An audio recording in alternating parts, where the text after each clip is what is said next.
Yan dito mga kabady.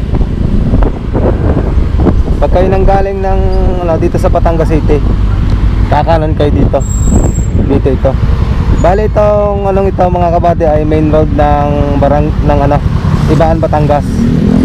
Bale ito ay pinaka boundary na ng Batangas City at ng Ibaan, Batangas. Bale pupunta tayo dito sa Sitio Sabang. Pupunta tayo dito sa ilog mga kabady. Dito. Yan dito yung daan papunta sa ilog. Golden West Lomi House. Meron pala dito lumian. Punta tayo dito mga kabady. Bababa tayo sa ilog. Dito pala yung Lomi House.